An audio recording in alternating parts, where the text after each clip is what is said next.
बिस्मिल्लाहिर्रहमानिर्रहीम। आज का टॉपिक है हमारा कार्नट हीट इंजन। हम जो इसके बारे में फ़िक्राबाजी करते हैं, heat engine design by the Carnot, Sadi Carnot. It is an ideal heat engine. बिल्कुल ऐसे ही जैसे आइडियल गैस का कंसेप्ट साइंस के अंदर हम देते हैं, बिल्कुल ऐसे ही ये भी एक आइडियल हीट इंजन है which is free from all losses, which is free from all losses. इसका बेसिक प्रिंसिपल वैसा ही है जैसे किसी भी हीट इंजन का बेसिक प्रिंसिपल होता है कि that always works between the two body, one is hot body, other is cold body, absorb heat from the hot body and rejects a part of that to the cold body and rest of the energy is converted into the work. Heat engines का जब भी नाम आएगा यही उसका principal होगा, चाहे वो डीजल इंजन हो, चाहे वो जो है पेट्रोल इंजन हो, चाहे वो कार्नट हीट इंजन हो, जो भी होगा तो हमेशा that works between the hot body and cold body, absorb heat from the hot body, rejects a part of that to the cold body and the rest of the energy is used to do work. तो principle के बाद इसकी जो construction है, it consist of a metallic cylinder fitted with the pistons. There is an ideal gas inside the cylinder. Ideal gas as a working substance. There is an ideal gas inside the cylinder and acts as a working substance. Walls of the cylinder are non-conducting, piston is non-conducting and frictionless. A hot body, a cold body and an insulator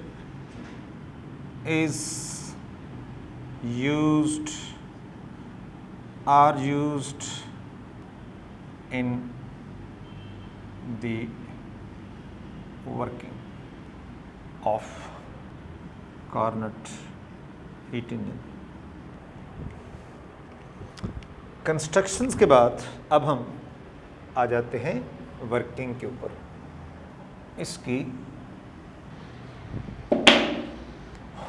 working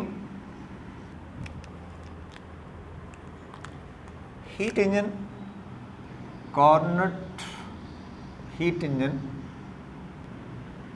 works in a cycle called Carnot cycle, which consists of 4 processes. वो 4 process कौन कौन से हैं? Number 1 isothermal expansion, number 2 adiabatic expansion, number 3 isothermal compression और number 4 adiabatic compression. ये इसी तरतीब से आएंगे और इसी तरतीब से ही साइकिल कंप्लीट होगा, जिसको हम कार्नट साइकिल कहते हैं। और साइकिल का मतलब आपको पता है कि जहाँ से हमने स्टार्ट लिया pressure P1, volume V1, temperature T1 से, और after series of changes again the system attain the same parameters, pressure P1, volume V1, temperature T1, तो इसका मतलब है कि this system is working in A cycle. तो अब इन चारों को हम वन बाय वन डिस्कस करते हैं और देखते हैं कि इसको हमने कैसे जो है वो एक्सप्लेन करना है। तो ये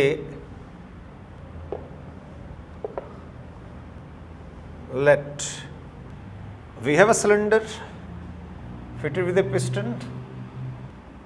There is a gas inside the cylinders and this is placed on hot body having temperatures T1, systems का temperature भी T1, volume V1 और pressure P1, pressures P1, volume V1, temperature T1। यहाँ से system का start होगा और करना क्या है, आइसोथर्मल एक्सपेंशंस को स्टडी करना है। एक्सपेंशन कैसे की जाती है कि हम प्रेशर्स को कम करेंगे। हम ये जो 5 एरोज मीन 5 वेट रखे हैं, हम एक वेट हटा देते हैं और इन response of this decrease in external pressures ये पिस्टन जो है यहाँ पे मूव करके आ जाता है और प्रेशर्स P2 है, वॉल्यूम V2 हो गया। And what about the temperatures, temperatures T2 हो गया। प्रेशर्स को डिक्रीज किया P1 से P2, देखें ये 5 एरो हैं, जहाँ 4 एरो हैं तो कम हो गया। वॉल्यूम इंक्रीज हो गया, it mean work is done by the molecules, work is done by the systems to move the piston up, और this work done is on the cost of internal energy of the molecules. तो वो कम होगी, temperature decrease होगा, so difference is created here between the hot body and the systems. तो फिर क्या होगा, तो जब भी टेम्परेचर डिफरेंस होगा, heat flow from the hot body to the systems into the systems.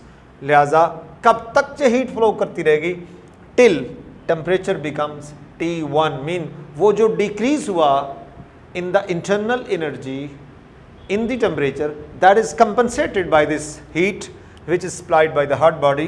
So we can write कि इस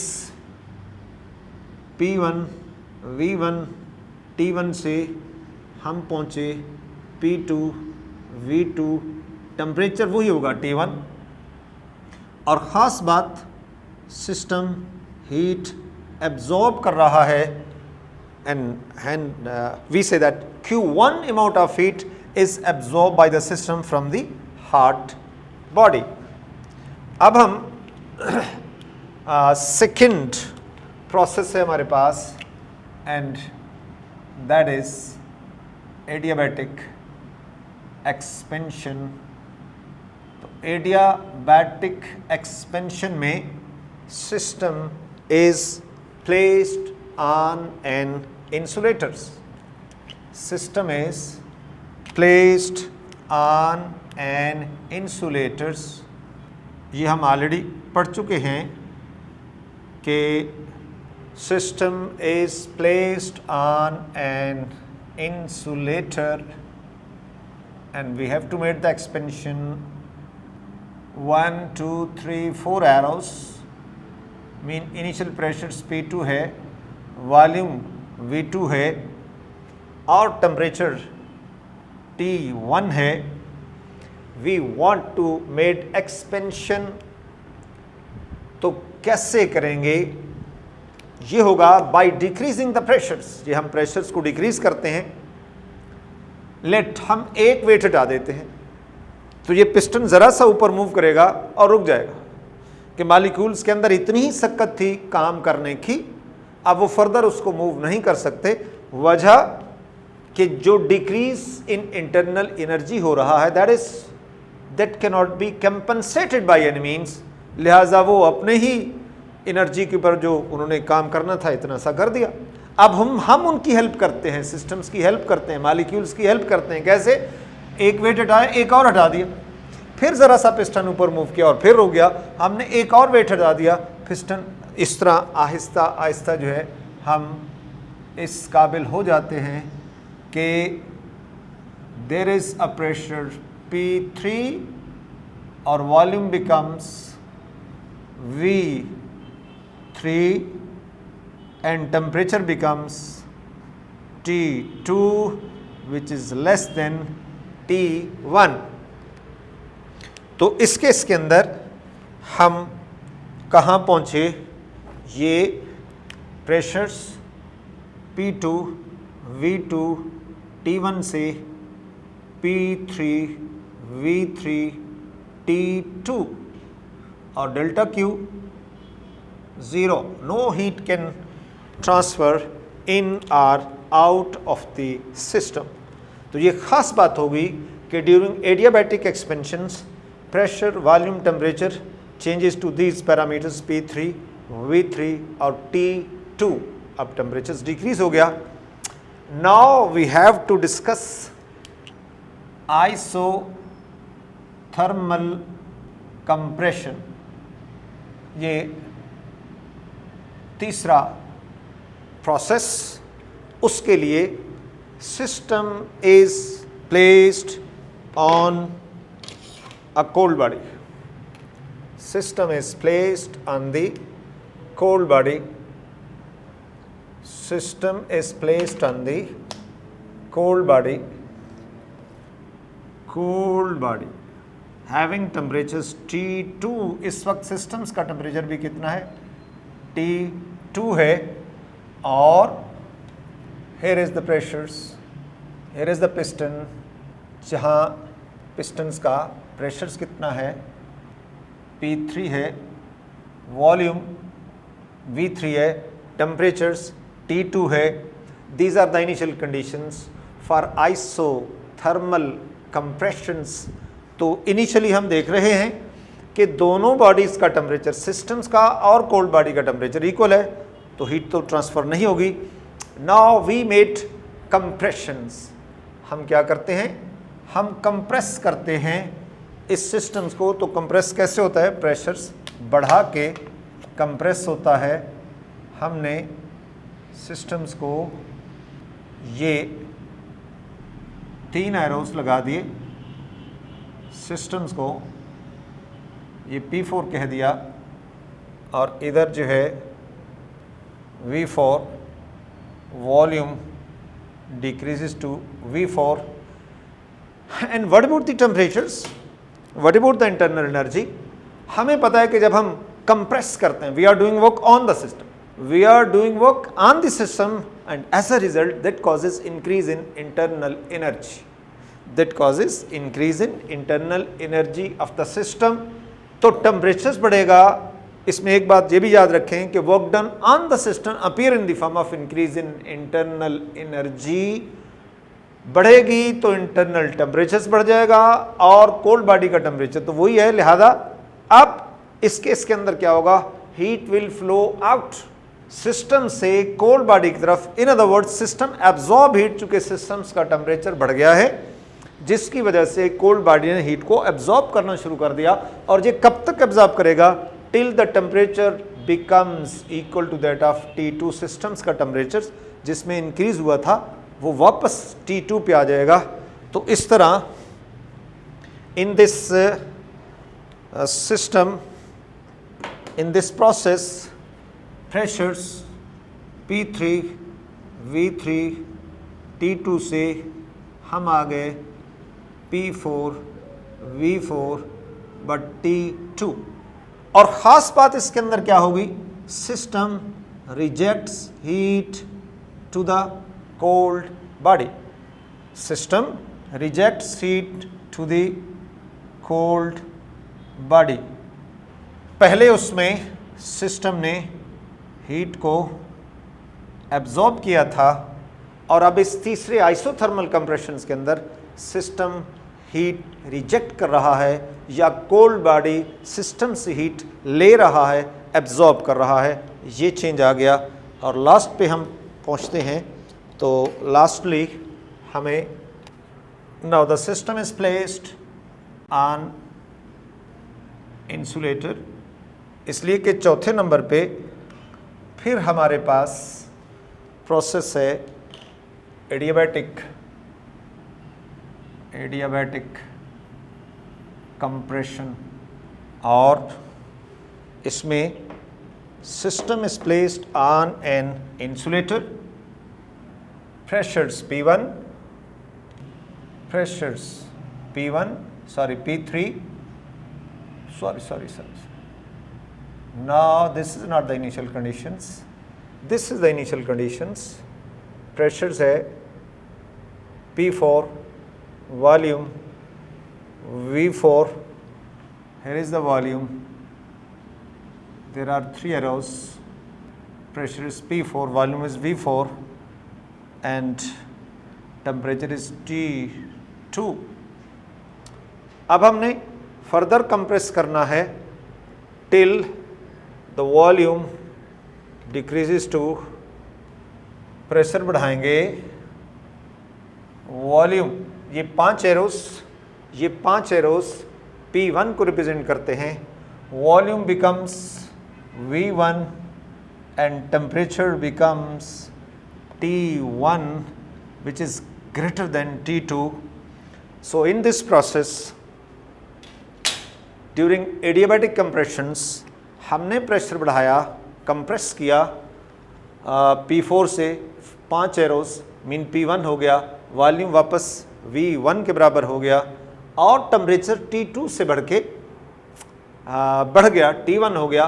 क्या बन रहा है, वजह क्या है कि कंप्रेशंस के अंदर हम जो वर्क डन कर रहे हैं, मैकेनिकल एनर्जी है, that causes increase in temperatures. So the finally हम क्या लिख सकते हैं कि ये P4 V4 T2 से P1 V1 T1 और डेल्टा Q 0, तो जहां से हमने स्टार्ट लिया mean pressure P1 volume V1 temperature T1 से हमने स्टार्ट लिया और साइकिल जब कंप्लीट हुआ तो हमने ऑब्जर्व किया कि प्रेशर वापस उसी तरह P1 है, वॉल्यूम V1 है, टेम्परेचर्स T1 है। So in a complete cycle, in a complete cycle, यहां ऊपर लिख रहा हूं,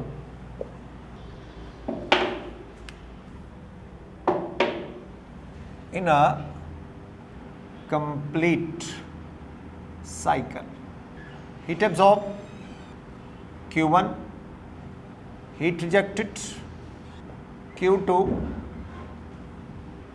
Q1 एब्जॉर्ब करके इतनी रिजेक्ट हो गई तो बाकी किधर गई, that appear in the form of work done. Work done कितना हो जाएगा, Q1 minus Q2। Heat engines की फिर हमेशा एफिशिएंसी को देखना पड़ता है, efficiency output over input, this is work done, heat absorbed, this is Q1 minus Q2 by Q1, this is 1 minus Q2 by Q1 and this is again equal to 1 minus T2 by T1। हो, ये result क्या बता रहा है कि efficiency of the Carnot heat engine is less than 1। This is salute to the Kelvin by the Carnot कि इतनी ideals conditions के बावजूद एफिशिएंसी 1 नहीं है, इतनी आइडियल कंडीशंस कि कोई लॉस नहीं है, ना फ्रिक्शन लॉसेस, ना साउंड लॉसेस, ना कंडक्शन लॉसेस, ना रेडिएशन लॉसेस वगैरह, इसके बावजूद एफिशिएंसी इज लेस देन 1। और यही बात केल्विन भी कहता है कि ये कभी भी मुमकिन नहीं है। सेकेंड लॉ ऑफ थर्मोडायनामिक्स की फर्स्ट स्टेटमेंट, केल्विन स्टेटमेंट हमने उसको नाम दिया हुआ है, केल्विन साइंटिस्ट का नाम है, बहुत बड़ा नाम।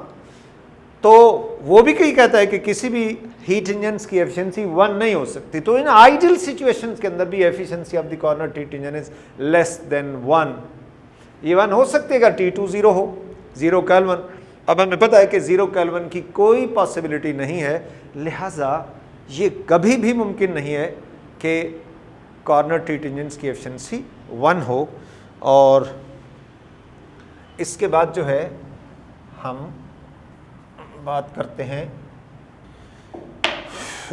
Graphical representations, graphical representation. तो इधर प्रेशर्स, इधर volume, pressures P1, volume V1, ए पॉइंट P1, V1, T1 हम यहाँ से स्टार्ट कर रहे हैं और करना क्या है, प्रेशर्स को डिक्रीज़ करते हैं, प्रेशर्स को डिक्रीज़ करते हैं, वॉल्यूम इंक्रीज़ हो जाता है और प्रेशर्स कम हो जाता है। ये P3 हो गया, वॉल्यूम V3 हो गया, that is called adiabat. C point पे आ गए, pressures P3, volume V3, temperatures change हुआ, डिक्रीज़ हो गया, T1 से T2 पे आ गया और ये कहलाएगी एडियाबैट। अब यहाँ से फिर हम क्या करते हैं, हम कंप्रेस करते हैं, हम प्रेशर्स को बढ़ाते हैं, प्रेशर्स को बढ़ाते हैं और ये C पॉइंट पे आ गए, D पॉइंट पे आ गए, pressures P4, volume V4, temperatures T2, temperatures T2 हो गया, जिसमें ये प्रेशर है P4, वॉल्यूम है V4 और देन फाइनली ये एडियाबैटिक कंप्रेशंस में ये एडियाबैटिक कंप्रेशन आ गया, हम वापस चले गए P4, V4, T2 से वापस P1, V1, T1। तो this is what we call Carnot cycle. In a complete cycle जो हीट एब्जॉर्ब की है सिस्टम ने Q1, जो हीट रिजेक्ट की है सिस्टम ने Q2, और वर्क डन कितना होगा, area of this cycle, area of this cycle determines the work done, determines the work done by the Carnot heat engine।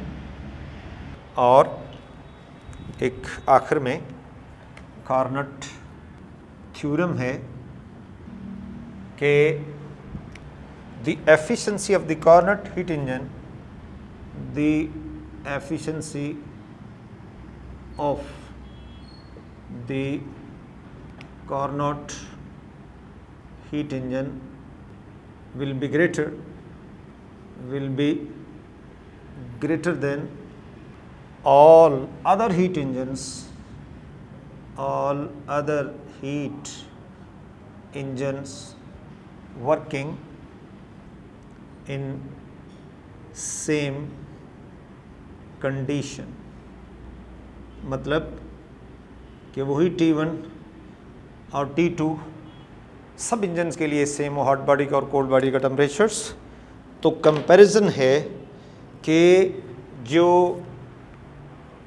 Carnot heat engine की जो efficiency होगी that will be greater than all other heat engines working in the same conditions. तो that is very important topic. तो ये हमारा topic जो है वो कंप्लीट हुआ और कल फिर नेक्स्ट कल